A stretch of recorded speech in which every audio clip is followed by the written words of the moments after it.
Coming up next to the stage, my favorite ginger hobbit, all the way from the Shire, the very funny. Tony Gingers have no soul, and then I met this man. He got all the motherfucking soul in the room. Everybody, He looks like a malnourished Conan O'Brien with his hair grown out. Make some noise right now for Daniel Lowe.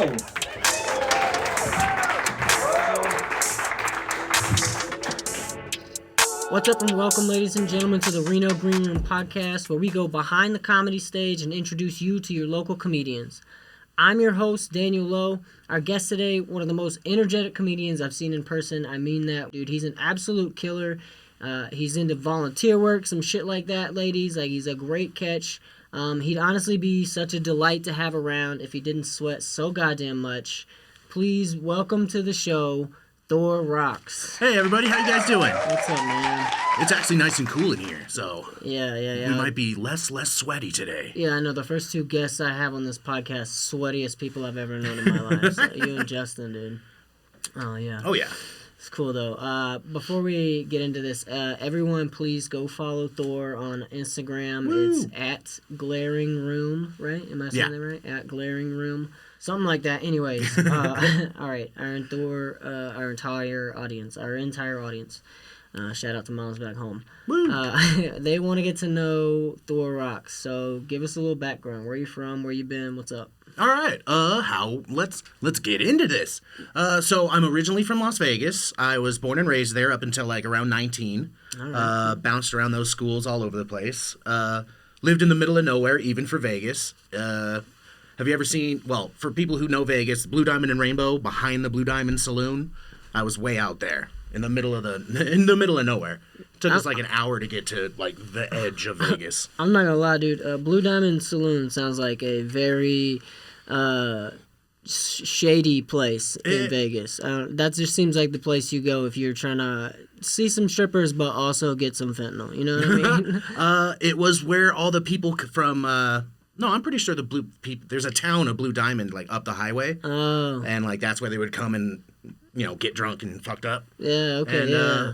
To be honest, it was one of the first things out there. I didn't know much about it, but I've got, like, chicken wings from it one time.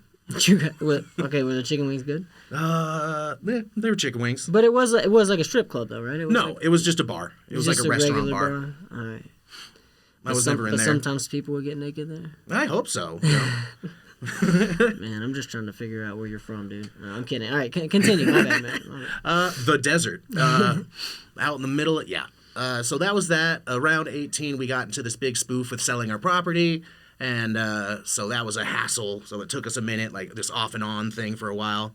No, and then we... No, I don't. Look, I am from Alabama. You have to explain to me what you mean by a spoof selling our house. Cause I'm white trash, so I know what that means to the white trash people in the audience. But all right, so what happened was we were trying to sell it, and it was right before the bubble burst. So we were supposed to get like all this cool money from it. It was supposed to be like almost $1 million. Oh shit! It was like 2.5 acres with a well and like no house on it because we lived in a trailer. And at some point that was, desirable. But my dad wasn't paying attention and signed this contract that this douchebag got us into, and we got locked into a price that was like half of what we wanted, or like not even close.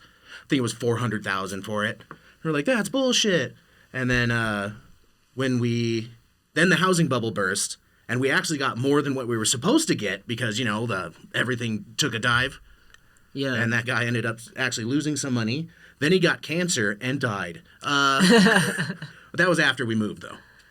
Damn, dude. So the guy that bought your house got cancer and died. Right. So wait, are you saying your dad got swindled? A little bit. He went in there without my mom, and the guy was like, and he doesn't really pay attention all that well or listen all that much, and because mostly he's deaf. Like even back then, he worked construction. No. So he was like, "Oh yeah, sure," and then signed whatever he was handed, and we were like, "The fuck you do?" And he, I didn't know. I'm sorry. He just wanted to take me out and get the signed. Yeah. So my mom and everybody was super pissed at him, but then the bubble burst, and it actually kind of worked out in our favor. Thor, you did not send your deaf dad by himself to negotiate the price of a house. This man could have said any number on planet Earth. You realize that? It could have been way less than what you got. He wandered out. He didn't tell anybody. He just kind of came home and was like, "Look what I did, everybody." You guys "What the cannot fuck?" be mad because honestly, he could have taken like $100,000. He could have taken like $10,000. You know, like you guys got lucky that it was what you got. You know? Yes, that's why it's like this weird ass blessing in disguise. Other than, the housing bubble part. But yeah, no, that super pissed us all off, and we were. It's not the first time that old man's done that. Yeah. No. See, when you said you had a spoof selling your house, what I thought you meant was that you were the reverse, like you were the old man, like spoofing a family, because like that's what I thought, because that's. I don't know again, I'm from words Alabama, very so well, like, so I usually just say words. Some it's kind of open to analogy that means interpretation, shit man. went down. It's open to interpretation. I know what you meant. I mean, I knew what you mean. What you said makes sense. I just, All right. So that was that. We moved up here to Stagecoach, Nevada. It's in between Silver Springs and Dayton. And, just been here for the last, I think, going on 14 years. Oh, shit. Yeah. 14 years. Yeah, so... And you live... All right, so, again, this is called the Reno Green Room, and I'm trying to represent Reno local comedians, and I myself am not from Reno, just got here, like, last year. So, like, Stagecoach, and is that different from Silver Springs? Because I know... Not really. Like, my mailing address still says, like, on my license, it still says Silver Springs. But we have, like, that 4 extra numbers on it. Our town doesn't have a post office, so we have to share Silver Springs, but... We're literally just down the highway, and then, like, you go over a hill, and that's Dayton. So you literally just live in a stagecoach. That's what you just live in. Nope, we live in a big empty valley that's about to explode again. They're, like, trying to build, like, 2 or 3 suburbs, like, right next to our house. Oh, okay. I thought you meant literally, like, because, like, Iceland or whatever is about to explode. I was like, us too? Damn, bro. You should have let me know. We could have done this podcast on the road, like, getting the fuck out of here. I'm not trying to stay around for no explosions. No. If the world's ending, it's ending. I want to watch it happen. No, I'm delicate, man. I'm the first one to go if the world starts ending. If it ever gets in that nuclear war stuff, I want to be the one who sets it off, like, dung! I don't want to be any part of that. You mean like it lands on your forehead? Yeah, like, oh, thank God. Like, yeah, you're the first, like, oh, dude, I don't have to deal with this shit. Yeah, it's about to get real. Okay, anyway, so Stagecoach, that's where you live now, or Silver Spring, Dayton. Yeah. It's all the same town is what you're saying. Pretty much. It's just real spread the hell out. Okay. All right. Well, so it took you, would you say it took you like 4 years by Stagecoach to get up here today? No, it takes an hour no matter where I go in Reno. The USA Parkway kind of saves 5 minutes, but that's about it. So... It's brutal. So when are you just going to bite the bullet and move up here? When I get money. Like, that's what I need. I need a real job. All right. Ladies and gentlemen, please smash that donate button. That doesn't exist. But, just shout out your Venmo. Somebody's going to send you some money. I don't have one. Dude, he's too poor for Venmo, guys. Venmo me, and I might remember to give it to him. Yeah. Cool. All right. Years later, it's like, where is all my money going? And they're still sending it to you. Yeah. You've been getting paychecks, and they're just coming. I'll just be your manager, bro. Like, let me take care of your finances. Because you're going to blow up soon. I can feel it, dude. You're fucking hilarious. Nice. Thank you, man. The audience already feels it. I'm already getting... The Twitter stream is blowing up right now. I don't have a Twitter, but if I did, it'd be... It'd be blowing the hell up. It'd be blowing the fuck up. Oh, you mean man. X? Yeah. Oh, X, yeah. That's whatever, so stupid, dude. So stupid. What, can we call it the same? I thought he just changed the logo. I didn't know we had to start calling it X. Like, I'm still... Look, why can't we just, like, call it Twitter and pretend Elon never existed? You know what I mean? Right. Like, I don't... Like, who cares if you took over Twitter? Just don't change the name, Elon. And he's like, all right, cool, we're going to change the fucking name. We should... one day we'll just be able to ignore all these crazy people. So cool. What are you doing now? What's your day to day? What do you do? Right now I'm just trying to, like, Sunday through Wednesday I try to go to the mics and shit. Yeah. Full-time comedian here, ladies and gentlemen. Trying to be. Yeah. Then sitting around helping Dad. You know, I usually cook his dinners, clean his house and stuff. So Yeah. because he's old. And he's 80. Oh, he turned 81 this year. Oh shit. Okay. Yeah. By the way, Thor, you are 34. 34. Yeah, dude. I was right there nice. with you, dude. I was nailing it. And you are one of 38 kids? 9. 9 kids? All right, cool. I didn't mean to interrupt your thing here, but I just want for the people that listen, just to know that, like, your dad's 80 because he's had 400 kids. So, Yeah. like, Yeah, let alone, he was in the Bible, by the way. he might have been. He's decrepit. His just whole named him family line Thor, lasts so way that'd too be- long. His mom didn't die till 90. Like, Jesus. Ooh-wee. I'm gonna be stuck with this old man for another 9 years. God damn it! No, I because love him. if his mom died at 90, that means that he's gonna live more than his mom. So Oh, like, you shit. got this motherfucker for at least 20. Ah, That's another. no. Woo-wee. I'm gonna secretly Thor be was, like, Thor man, was that hoping sucks. for a No, I love dime, my but he dad. got $2. Okay, all right, but you also do this thing called desert pigs. Like, I Yeah. gotta know, you guys pick up trash that other white people throw around in the woods. Pretty much. Or in the desert? It's a non-profit volunteer service that, picks up illegal dump sites around the area. What kind of shit y'all picking up? Literally just people's trash. Like, sometimes it's that construction stuff they throw out, and sometimes it's just literal bags of fucking trash no one wanted to put in the dump or in a garbage can or anything like that. All right, cool. Body and what- parts. We all want to know. I'm gonna cut you There's off. been a couple. No shit. I haven't seen them, but Okay. there's been a couple of places where we cleaned up where there was a body. Well, what happened was one of them was cleaned up because they found her body there, so we cleaned up the area. Yeah. Because, like, the family wanted to come back and, like, mourn her at that spot. I don't know why people do that.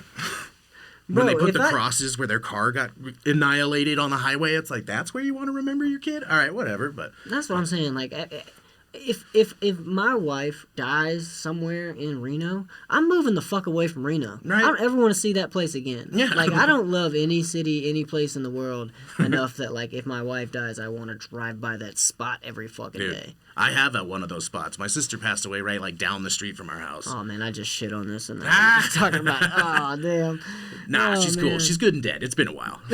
All right. Well, I hope that spot means. I didn't know where it was until, like, we brought other sisters over, and they're like, oh my gosh, that's where it happened. I was like, you sons of bitches. Like, I didn't know where it happened. Like, I knew it happened down the road. I didn't know what specific spot. And they're like, it happened right there. Damn. It's like, dude.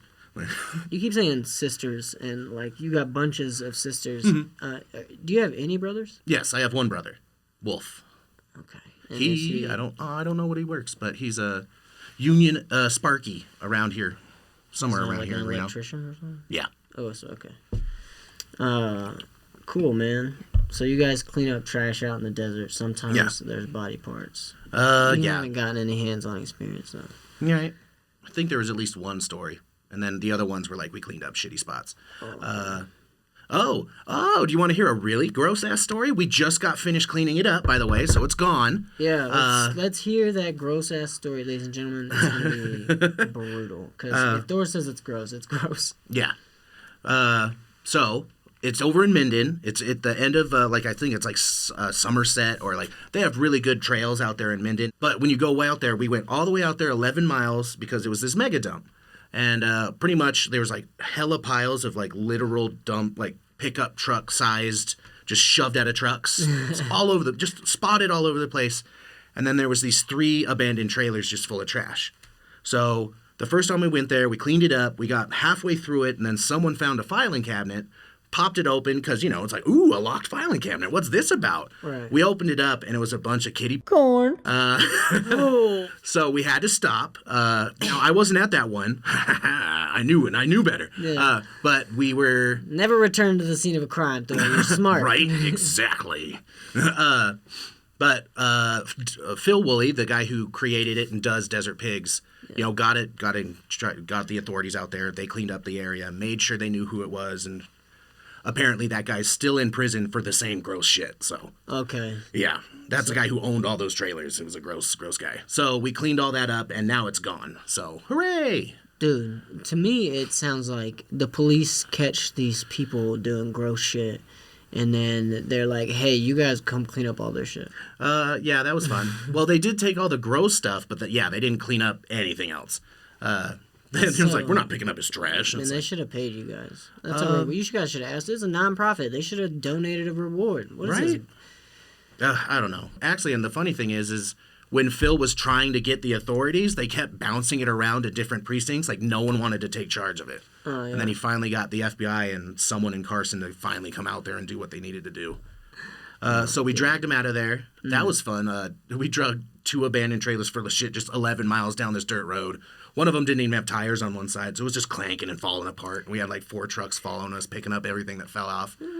And so that was a fun day. You guys should keep like spare tires or something for trailers like that. We did have off-road, yeah, right? Like just a good set of tires, if it like still has got universal. the hubs and the lug nuts or whatever, you can just throw a tire on there. Well, actually, that's the shitty stuff because there's a lot of red tape that comes with abandoned cars and trailers. Like, you got to have the title, you got to have a permit to move it. Like, I think we could chop them up, but again, they're out in the desert and we don't want to start a forest fire or anything like forest fire. But yeah, there's a bunch of weird red tape with that stuff, but that one had that gross story behind it, so we were like, no, fuck that. We're going to get them out of here. We're going to trash them up, and we're going to get rid of them. It sounds to me like you guys could just take these vehicles and trailers and stuff, and I mean, who's going to know? They're in the middle of the desert and the police aren't cleaning it up, so like, where's the red tape? There's nobody there to even know. Free trailer. There's a little bit of kitty porn involved, but it's a free trailer. Right? So I just need some paint. Need a new door on the side. Dude, you do a southern accent pretty well.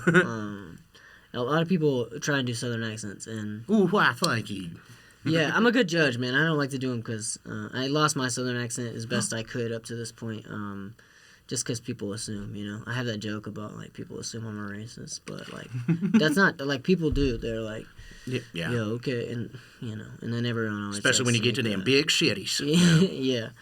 But sometimes my accent does come out. But anyways, you do a pretty good accent. That's all, thank all you. I wanted to say.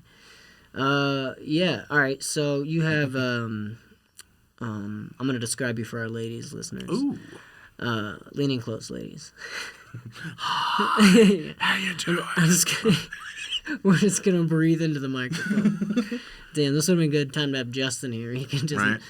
Oh man, no one breathes like Justin. When I get excited, it gets worse. So Yeah.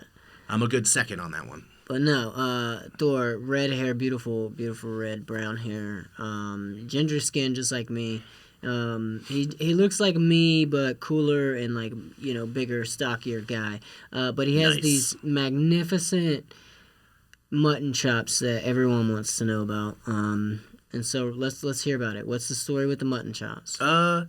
It was, to be honest, my dad always had them, and I guess it just kind of stuck. But the real reason was, like, I've always wanted facial hair, and then the second I was able to actually grow a beard, Duck Dynasty came out and everyone started growing beards, and I was like, "Oh man, I missed the boat." Yeah. So I went with the mutton chops because it was just a little bit different. Yeah, and then you don't look like those fucking idiots with the duck calls.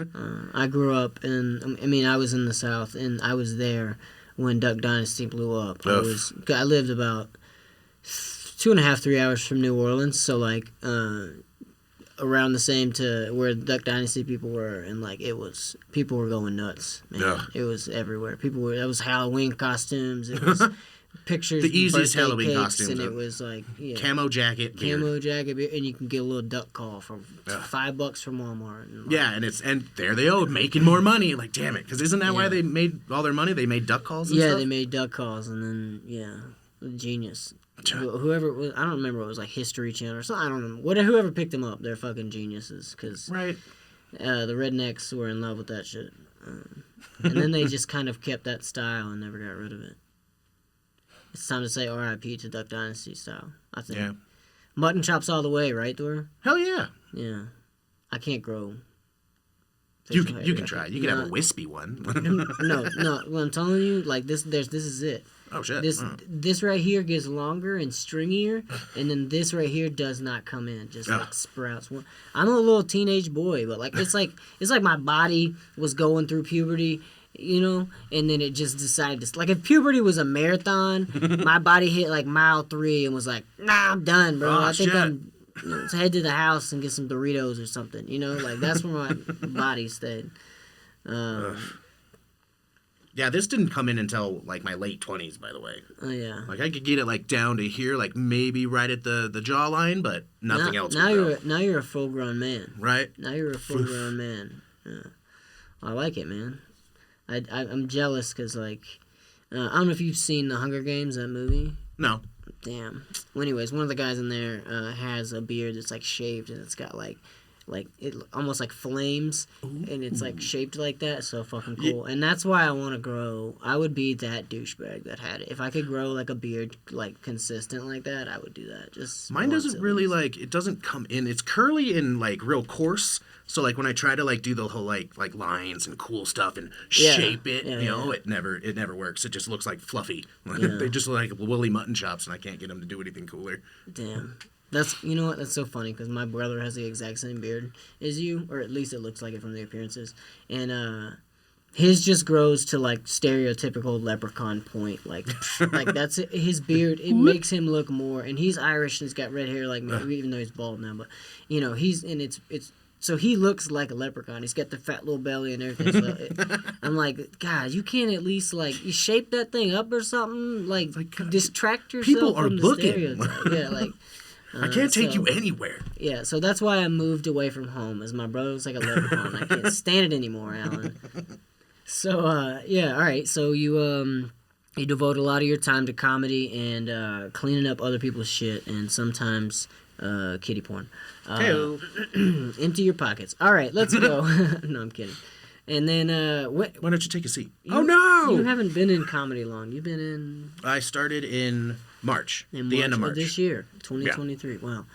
And are you like Justin? Do you keep count of the number of times you've gone? I keep it. I mark it on my calendar because it's just so that was a therapy thing. Yeah. It's like to make yourself feel better. You can see like, look at all the stuff I've done. Oh, cool. I should do so that. I mark it on my calendar. I'm like, yeah, and I counted them up, and I think I'm getting to 80. Yeah. I think I'm still in the 70s. But, yeah. And then this month I just had 2 hosting jobs, so that was cool. Yeah, fuck yeah, dude. Yeah. What'd you host? I hosted, the first one was the Art Society. Okay, and then the Onion. And then the Blind Onion. Yeah, the Onion show was fun, dude. I like that. Was nice. Fun. You bring good energy, and every time you would get back up on stage, like you have that energy that just like, it doesn't matter how that last person just did, because your energy like gets the crowd, they're focusing again, you know? Yeah. I got incredibly lucky with that. Yeah. I remember another, I always forget his name. I should follow him on Instagram. But it's a bald guy with the glasses, but not the other one. The one who goes around. Yeah, whatever. The one that sounds like Kermit? No, not that one. Serial killer. No, different not that one. But he brought me to the side. He was like, yeah, you know, like you got that, like people lean in and like, oh, we want to get this. No, I'm like, this is nice. This guy's kind of friendly. Yeah. So I don't know why, but I got lucky. And then I drag him in with the silly, and then we talk about death videos. Yeah, exactly. And that juxtaposition right there is so like, I'm gonna be a friendly guy who talks about death. You're like, okay, whatever. But then you get on stage and you're that friendly guy, and you start talking about death and people jumping out and splattering, and I'm like, this is the funniest shit ever. This is well, I can't get enough. No, it's pretty fun. It's that whole just do you and stuff. Like, if you're comfortable up there having fun, that's what the crowd likes. Yeah. And so far, that's always been something in my life, just like gross death videos. And yeah. That's what, I think that's why I don't use the internet all that much. Kind of wear myself out pretty quick. You're banned on a lot of websites? Huh? Is that what you're saying? Yeah, I got to be on at least a few lists. Oh, man. He watched so many beheading. What? They're really cool. He follows a lot of ISIS accounts. I don't understand this. They got the good sabers. That's just all I have to say. Oh, jeez. Yeah, dark humor is your like go-to for sure. Yeah. Yeah, I'd like to think so. Yeah. That's cool, man. Dark humor's hard to pull off, and like I said, with your energy level and your like friendliness. Nice. Like, it's not just an act, because you're extremely friendly off the stage as well. But like when you get on stage and you start talking like that, in your rhythm, and you start sweating, that to me, you are so funny. I know you want to like slow down and not sweat so much, but the fact that you are up there sweating, like to me, is so, it adds to the character of like you're just putting it all out there. Your energy level is like on 110 the whole time. It's like the whole time. I wish it would stop, but no, we're gonna keep going. Yeah, you're like it's for the comedy. Yeah, you're like you've like glued, skates to the bottom of 2 Energizer bunnies, and you're using them to skate across the buckets. That's the energy you're bringing. That's a strange way to put it, but I like it. Yeah, that's real. We're cutting that, actually. That's No. We're not saving that. Take 2. You're so cool. All right. So why did you get into comedy? I've actually always wanted to. I just always, as in like since I was in high school, or like right? as a child. Well, I grew up with ADHD, and I also grew up in a school that like Nevada had some of the worst public schools when I was growing up. We were like in line with Alabama. I think we're still down Roll at the Tide, bottom. baby, dude. You guys can say Roll Tide too. They. I'm not an Alabama fan, but those guys, they'll recruit anybody. So like, you guys can Roll Tide it up with them. Yeah. And going through that, and it feels bad because I feel like I need to apologize to them, but I can't blame them because I wouldn't have given a fuck if they weren't paying me that much. Yeah. It's like, oh, fuck, here comes that kid again. Like, fuck. Yeah. So, yeah, I had a lot of trouble, a lot of tomfoolery, class clown stuff. So that I was always trying to grab everyone's attention, and that kind of built. And that Chris Farley thing is like real. Like people, oh, you're Chris Farley. It's like, no, I'm just, like, hello, like, how you doing? Like, yeah. People always tell you you look like Chris Farley. Yeah. And I think that's just a polite way to say I'm chubby and obnoxious. Like, we'll get into that. We'll get into that in a little bit. We'll talk about we're gonna talk about your bit a little bit. About your writing and your bit, but yeah. That's where it came from. Yeah. It's one of those true ones. It's like that honesty and confidence thing is weird. Yeah. So basically, yeah. I have a similar story, man. I grew up like it's weird because I don't want to be the center of attention, but I just want to make everyone else laugh. Like, right? If I could do it without me, I would, but I can't because you guys fucking need me. So you just shut up and listen to my joke, all right? You know what I mean? Like that's, I don't want to be the center of attention. I have to be the center of attention because you guys suck. We're dying so here. I'm this trying room's to dead. Yeah, you know what I mean? That's. I'm not a narcissist at all. You are. But yeah, no, I have a similar, dude. Like I was class clown, dude. I remember wanting so bad people to laugh. I remember I think I was in 2nd grade, Miss Clolinger's class, and it was Clolinger, and I used to call her Killinger, and good, because I couldn't pronounce it at first, and then because I thought it was a killer fucking joke, and so did my classmates. Oh, but no, like she's like, all right, I'm about to go out of this classroom. So and so, you're the you're the like monitor or whatever, the class monitor or whatever. If anybody talks, you write their fucking name down. And she's like, and we were having a conversation, and me and this other person, we were having a conversation, and my teacher, interrupted the whole class and my conversation so that she could announce she wants to leave, and everyone has to shut the fuck up. And I'm like, I don't think that's real fair or whatever. Right. But kind of rude. Yeah, if right. You would say. And anyways, so she goes, okay, so and so, you're gonna fucking monitor anybody talks, you fucking write their name down. And she goes, Daniel, did you hear me? No talking. And I was like, yes, ma'am, I got you. I'm not gonna say a word. She walks out that door. The click from the lock goes, and I was like, so anyways. But right. I wasn't doing it on purpose. Just my ADD did not register that she even, it just never clicked. I was just, I wasn't trying to be disruptive. It was just how I rolled. Yeah. And then I talked to a therapist one time. He's like, they could have had accommodations. Like, you could have got up and walked around your desk if you were feeling weird. I was like, do you know how awesome that would have been? Just that. Bro, this was the 90s. There were no accommodations. You were either in regular class or you were in special ed. That was the accommodation of the 90s. What are you talking about? It was awful. You need a new therapist. I'm just kidding. I'm not judging like that. So that's why you started getting into comedy, right? You've always wanted to be, I always wanted to be into it, but I could never get around to it because just getting in my own head and fucking around with my own self. And then finally, because of, getting to therapy, getting to this. Yeah. All right. So now you're in comedy. Why did you decide, like, I want the story of, like, the day you decided I'm going and I'm going to go up. You know what I mean? All right. Well, it did start off with I went and saw a show. Mm-hmm. It was a Kevin Farley show, and I was like, cool. And then I went to my first open mic at the Blind Onion. Didn't go up, just watched. Yeah. And then it was the Art Society.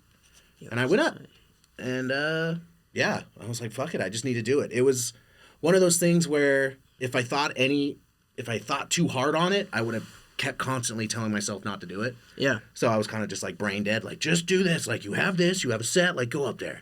And then 2 months before that, I had a microphone in my room too, and I would just record myself silently trying to get to 5 minutes. It was a real microphone? Yeah. What do you like Twitch or something? What's the microphone for? Oh, I was trying to be a voice actor at some point. Oh shit! And I'm still kind of be, but like I know. You on voices.com? Voices.com? No. Yeah, get on there, dude. They have that like I don't know, like you can. Like basically just freelance voice work. You just like somebody's like, I have this thing, and you send them a little pitch. They're like, they select you, pay you $100, whatever it is. All right, thing. I'm gonna have to write that down. Yeah. That's been interesting content for you people out there, I guess. No, I sure as hell hope so. All right.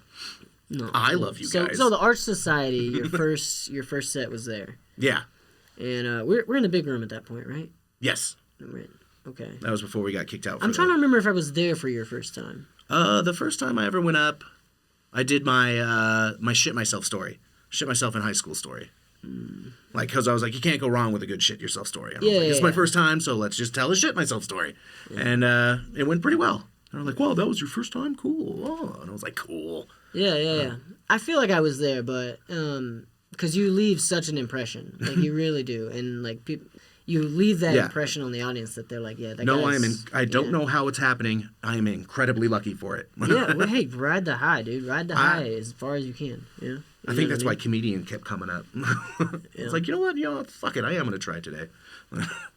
Yeah, it's... So you waited... Well, you said like a couple of months before you got on. Once you decided, like you were practicing in your practicing in my room for at least like stuff I marked on my calendar. Yeah. So I do have like 2 months at the beginning of this year of just practicing, and I think that's why I have a good. I don't know if I'm any good at it, but in silence it's a lot easier.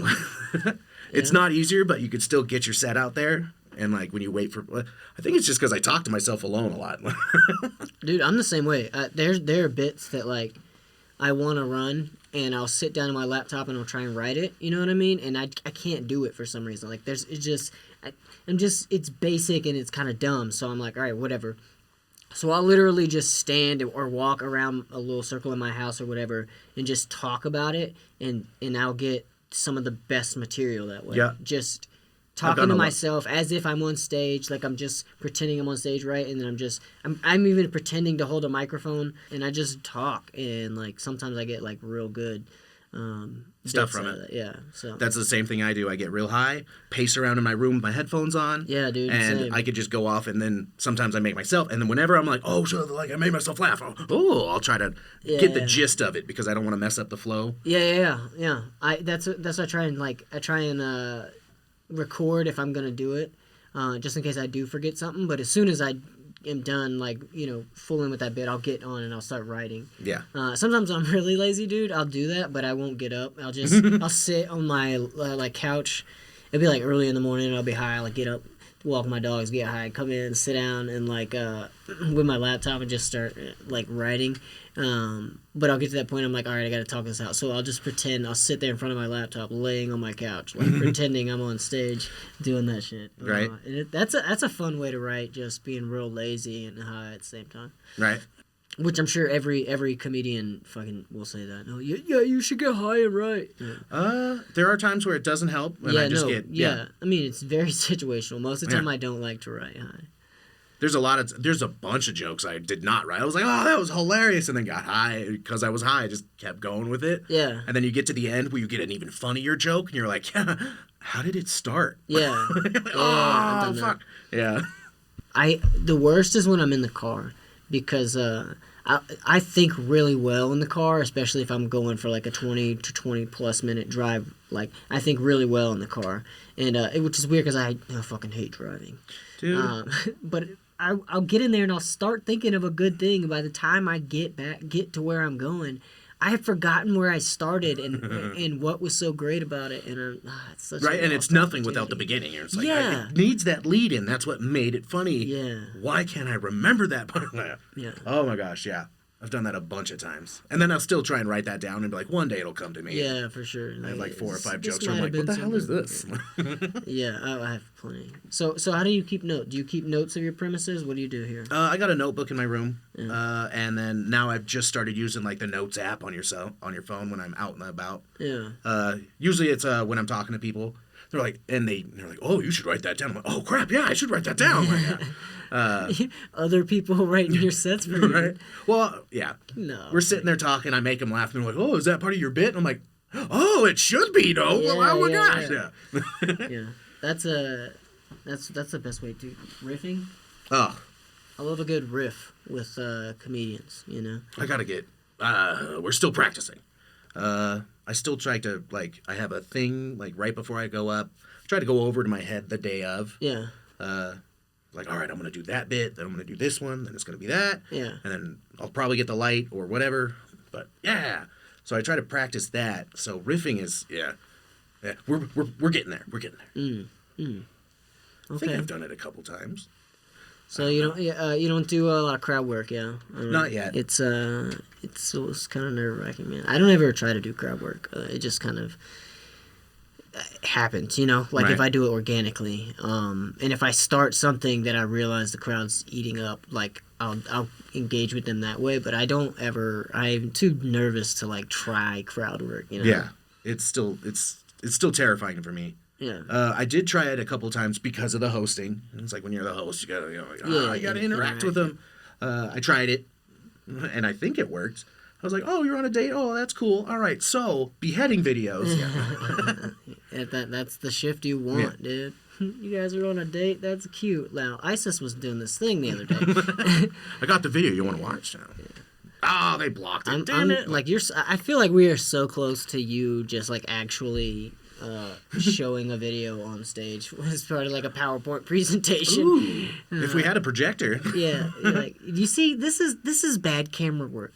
See, this is what I'm talking here. Yeah. They're not centering it. They're screaming too loud. Yeah. They're running away. How are you supposed to get a good shot if you run away? Yeah. Okay. It's stand there and get the shot of that robbery. I don't care if they see you. Get the shot. The shot's important, dude. I mean, if you want to be famous, dude, you gotta get the shot. Right? It's the money shot for a reason, man. All right. So, your hobbies outside of comedy, obviously you watch a lot of death videos. What else? Yeah. What else do you do? Cartoons. Love the cartoons. Well, let me put it this way. I like animated stuff. Whatever it may be. Anime specifically, or any kind of it. Because I did used to be like, oh, I like anime. And I was like, meh. I just like a well put together cartoon. Mm-hmm. You know what I mean? Understood, yeah. And just like our cartoons and their cartoons, there's those ones where it's just those money grabbing things that they just do all that cliche shit. And you're like, wow, this is boring as fuck. You know? Yeah. And they're like, no, dude, it's a classic. And I was like, yeah, I've seen this vibe before. They just do it over and over again with different characters. Yeah, I don't want to watch this anymore. Make a new plot. Yeah. So I'll watch here and there anime. There are some good ones, and then there's good other cartoons and movies, and I like movies too. Yeah. A lot of TV watching, pretty much. You're a consumer for sure, dude. Yeah. So you mostly watch animation stuff? Yeah. What's your favorite, let's do this. What's your favorite adult cartoon? Adult cartoon? Ooh, Yeah. shit.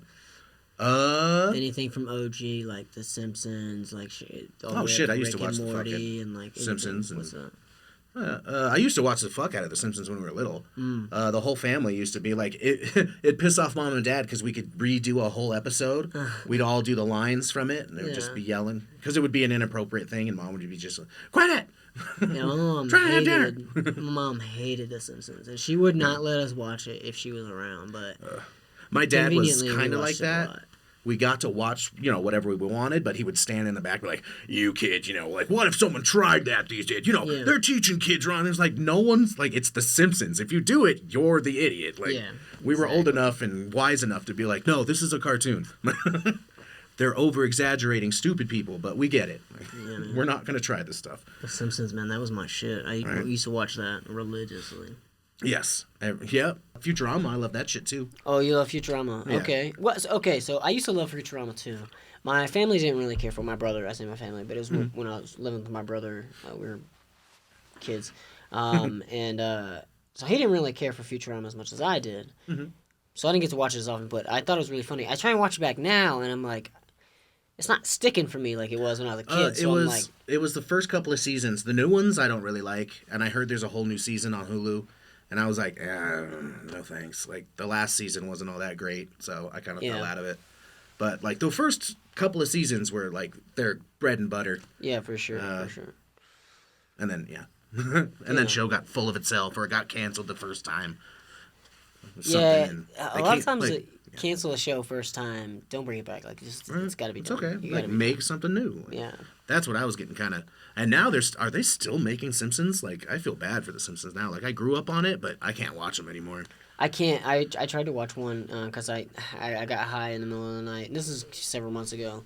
And I was just trying to find something like stupid adult cartoon to watch, like Family Guy, The Simpsons, whatever. So I tried to throw on a newer season of The Simpsons, and I was like, this doesn't even sound like the same Homer. This isn't even like the same type of humor. Like, it just feels different now. And I remember, I think the reason for it is because, like, it does pop culture-y or, like popular stuff, you know what I mean? Like, they're with the times. Yeah, with the times, yeah. We're not in that anymore. Yeah, I mean, I get it, but and it even looks like cartoons for the younger generation now. Yeah. Which I mean, I get it, you know. Right. Well, it's just sad because back in the day, they still had the jokes for the adults, and it just feels like.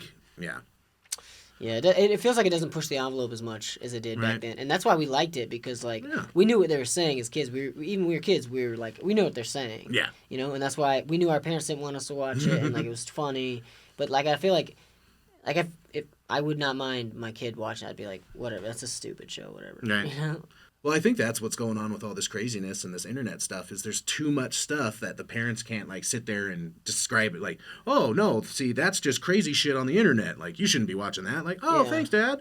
But there's so much fucking content and so many things flashing in kids' faces now. Like, parents don't have time to be like, don't be pieces of shit on the internet. Like, it's about accessibility, dude. It's so easy. Like, you can have anything in the world. But it's harder if you got to go to a library. These kids, like, it's in their pocket. Like, it's in their fucking, you know, they put their earbuds in, you know, they listen to whatever, Andrew Tate, you know, like, you know. That's what I'm trying to get my nephew on. Let's get him on some Andrew Tate, make him a real man. No, I'm kidding. I am. Anyways, yeah. So, it's so accessible. They can have this stuff so easily that's like, you know, and I even remember waiting a week for episodes. Yeah. Like, I wish they would do that. No, I don't. Oh, you don't like that? You like binging I want to watch it all. That's why, you know, people always talk about that cliche thing, like everybody rewatching the same 3 seasons or the same 3 shows on Netflix or Hulu or whatever. It's like, yeah, because it's all there. I don't have to wait. I'm not waiting for season 2. It's there. Boom. Season 2's there. You know, and when that show's over, I can switch to a different show that I also like, and boom, it's all there. True. I don't like to stop, you know? That's why I think my wife always likes to watch movies, and I'm like, let's watch a TV show, because then we can just keep watching that TV show. True. Yeah. All right. Yeah, sorry. I'm picking up what you're laying down. So, do you prefer TV, or do you prefer movies? Right now I prefer movies, but that's just because the TV I watch still has commercials in it. Are you talking about like series or movies? Yeah, series. I do. I haven't got into any of them, and I think it kind of intimidates me. It's like, oh man, it's got 10 episodes. I'm gonna be here all day, and then it's like, oh, just one movie. Yeah, I get that. Yeah, so I like being there all day, though. Right. And then if I actually paid attention, I am there all day. I'll watch like 4 fucking movies. Yeah. But I won't watch a 10-part series. Like, I don't know, whatever. I get it, though, because it's like you're looking at it like, oh, this one thing has so much. But this one thing is... It's just right here. Right? That's not as much. I get it. Yeah. Yeah. So what's your goals with comedy, man? What do you want to do with this? I just, I think just like everybody else, it'd be so awesome if I could make a living off this. Like, just enough to pay, like, even just enough to pay my bills. Yeah. Like, I don't need to make that crazy it'd be nice to make that Tom Segura money, but, like, I'm just cool if I could just, like, not have to do anything else other than this. Yeah. And the traveling. That's what I'm really waiting for. Like, I can't wait till... travel? Yeah, like, someone sends me on a tour or something, like, oh, shit. Sends you on a tour. Dude, you send yourself on a tour. Is like, that... You just go on a tour. Yeah, you book different venues around the country, and you go on a tour. No one sends you. Oh. I mean, if you're, like, an agent and you, like, have a movie and then, like, yeah, the studio's like, yeah, we're sending you on a press tour, but, no, I'm kidding. I'm not trying to be a dick here. No. I'm being a dick to my guests. Goodness. Come on my show. I'm going to fucking tell you you're an idiot. While I No, I didn't get that vibe. No, yeah, no, that's cool. Like that's what I'm the same, man. I want to make money. I wanna live nicely, but I don't need to. I don't need to. Like again, that'd be fucking sick, but it'd be nice just to get by. Yeah. I want to live in a decent house, be able like that I own or that I'm at least paying for. You know what I mean? Like I don't want rent anymore. You know, and then I want to chill and like but I want to travel. I want to go. I want to do shows on the East Coast. I want to do shows down the West. I want to do shows back in my hometown in the South. You know, I want to travel. So you need to be relatively big to do that. You know, in a way. Yeah. But if I could do that, just make enough to do that. You know, my wife works too, so like I don't even. Even if they're small theaters, much, you're still booking theaters. Yeah, a theater would be cool. Right? Yeah. I mean, I'm jealous of Justin, man. He got to go, like, open for so many people. Reno Tahoe comedy. And, that Wayne guy who does the Tahoe Reno, yeah. Yeah. Reno Tahoe comedy. I'm like Justin, man. I'm going to fight him because he's got too many connections and it makes me jealous. And I'm just, he and I are done. On this podcast, I'm going official on air to the internet. He's he and I are determined. Done. Yeah, he's killing it too. So. Right? Yeah. Motherfucker. Love you, Justin. All right. So we're gonna talk a little bit more about your writing process, but let's jump into this Chris Farley bit. There is another thing I've always been called my entire life. I really didn't like bragging about it because I always thought it was just a nice way to say I'm pudgy and obnoxious. People have always called me Chris Farley. So funny. Like they said, I got the chin, I got the little round nose, and I'm loud and obnoxious. And I'm like, thanks. I went and saw a Kevin Farley show. And that Kevin Farley show, I got a picture next to him, and it just, inside, it felt like destiny. It really did. Right after that, I went out and did my very first open mic. I'm sad to say, my mom never did see it. She passed away before I was able to do my own first mic. But that's the destiny thing. Like, I can feel it. I can feel it in my bones. That Chris Farley's up there in heaven just banging the fuck out of my ghost mom. Like, oh my gosh. One, I know she's helping me out. And two, she only fucked the guy with the best coke. Like, that's all I gotta say. So I know that Chris Farley, John Belushi, and Robin Williams are just sword fighting up there for my mom's books. Yeah, so that was you call it your Chris Farley bit? Yeah. Yeah, okay. So because everyone is called you do share a bearing resemblance, I guess, to Chris Farley. I had a couple people who had the Kevin Farley picture. They're like, "Is that your uncle?" Like, yeah. That'd actually be like, "Hey, Kevin Farley, we could probably get some publicity out there if we could just I might be his bastard child. Like, we know we're not, but we could fuck with some people." Yeah, I mean, what's in it for Kevin Farley, Even more publicity. That's true. He could be like, "This kid's lying," and we have debates and shit. A good scandal from right?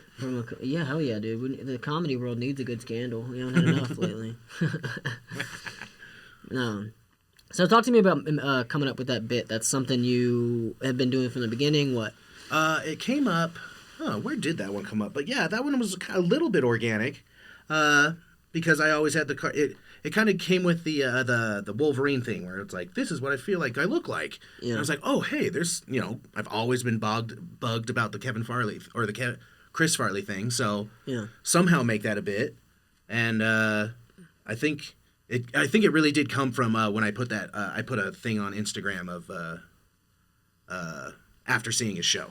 Yeah. One of his shows. And, someone said you look like him. Right, and I was like, huh. And it just kind of grew from that. And then the mom coke thing, actually. No, that was with the organic part. Like, that just kind of happened one day, and I was super happy. It's like, oh, yeah, my mom always bragged about coke. And he loves cocaine, yeah. Your passing resemblance to Chris Farley and his living brother, Kevin Farley. Good place to start a bit. Right. Yeah. And then your mom, you said your mom died, and so you wanted to tie that into looking like the Farley brothers. Yeah, which is, because my dad and mom do not look anything like either of them. So I think I got, I just think it was weird. Again, it's like a destiny. Have you thought about, is it okay if I note you? What do you mean? Just hit you with a little note. I mean, it's not like a real note, but I'm just riffing with you. Yeah. What if you're the product of this weird thing of your mom died in time and then Chris Farley fucked your mom in heaven, and then that's how you were born originally. You know what I mean? So do this whole like weird. It's like if it didn't make sense to you guys out there, it definitely didn't make sense to me either. But I'm trying real hard, you know. No, I totally got that. It's like with her ghostly powers, she could have done it at any time frame. Yeah, dude. You know what I'm saying? Like in a different reality, she had you. She died and got pregnant by Chris Farley, and then she had you in this reality. With the Mormon stuff, you're supposed to like that continues. Like. Yeah, and you have enough brothers and sisters that it's conceivable that you're Mormon. So I believe. Yes.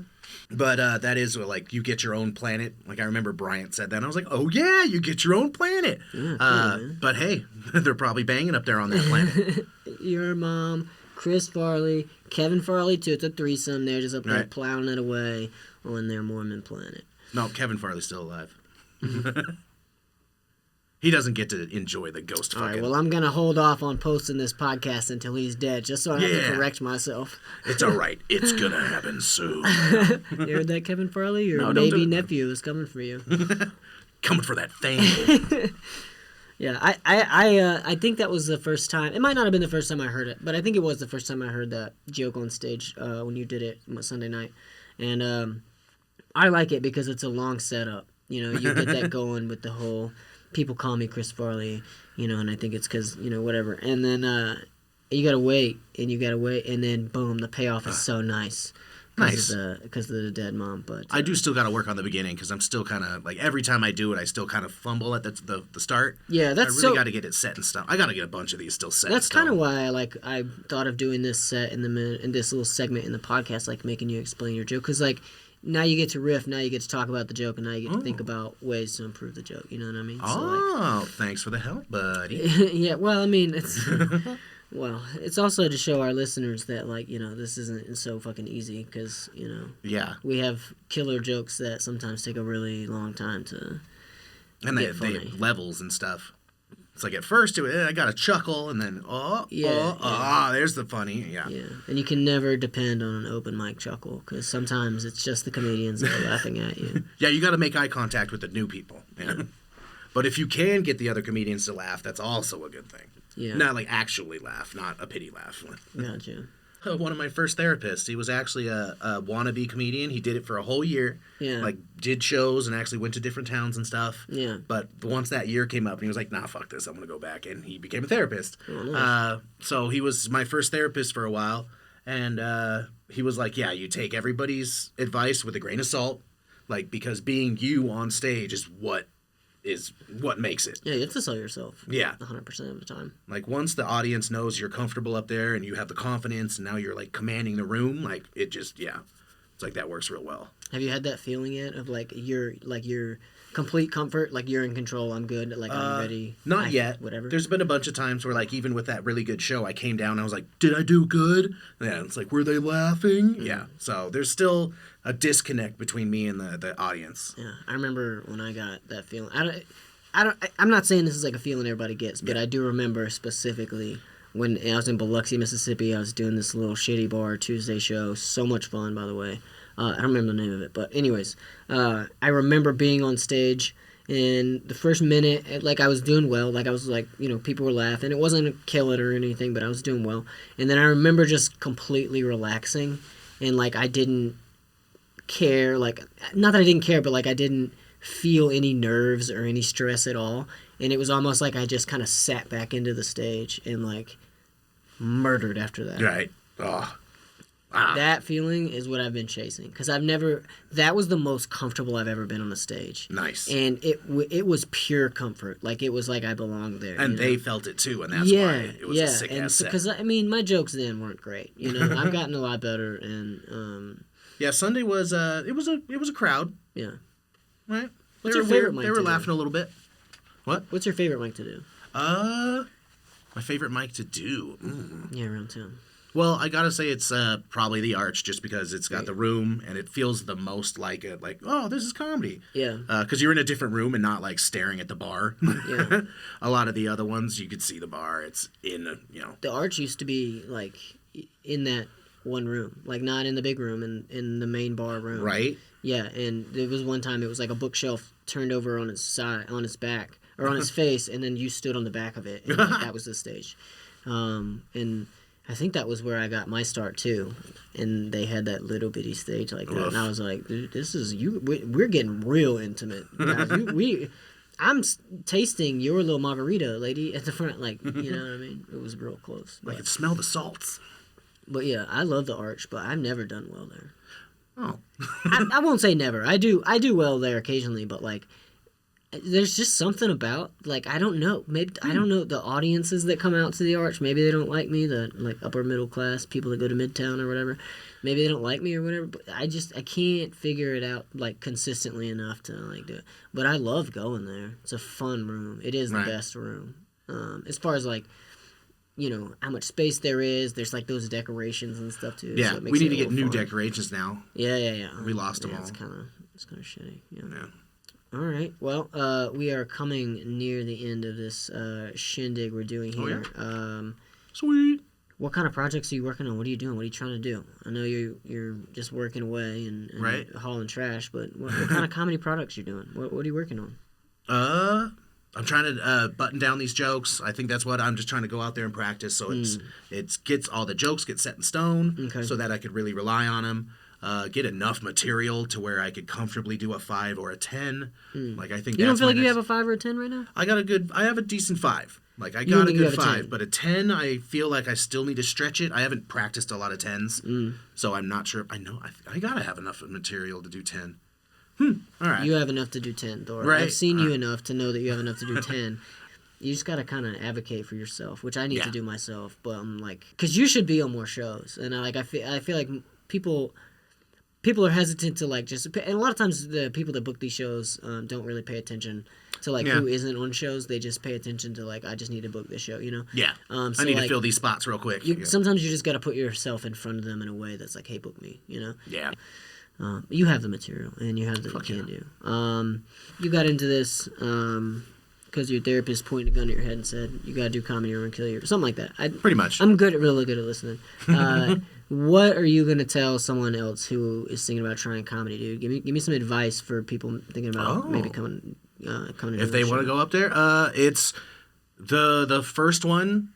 No matter how well you do, it's gonna suck. Like it's gonna be terrifying. You're gonna have anxiety, but as you keep doing it, it gets better. It gets funnier, and if it doesn't, then you know that maybe you shouldn't. Yeah, I mean, I will echo that sentiment. You know, there's people that, you know, they realize maybe I should just be a fan of this. But it's terrifying even still. Yeah. Now it's terrifying. Like so far I've never met anybody that way, but like I got advice. It was from Jeff. Yeah. And I was like, oh, am I doing good? Like, am I improving? He was like, hey, you like the fact that you're still coming out here and getting up there and people are laughing and like you're not just doing the same thing over and over and over again. Shows like you're good. You're fine. Like, as long as you keep doing that, you're gonna be and you're making comedian. progress, dude. Guys, like I said, hit this guy up on Instagram at Glaring Room. Come help him out with his fucking trash hauling. Desertpigs.com. They do it every Saturday. They travel to play. You might find a body, so freaking do it just because you might find a body, and then you could start your own podcast about how you found a body. All right, thanks, Thor Rox. Oh, dude, keep up the good work, man. Daniel Lowe. Thanks for letting me come on your podcast, bro. Yeah, no problem. This is awesome. My name is Thor. I didn't say that before, but Thor Rox. I really wish my name had something special to it. It's not. Here, let me just put it this way. It's Peggy, Seamus Reese, Rachel, Wendy Royce, Wolf, Thor, Silver. Yeah, it's nothing special. My mom ran out of names.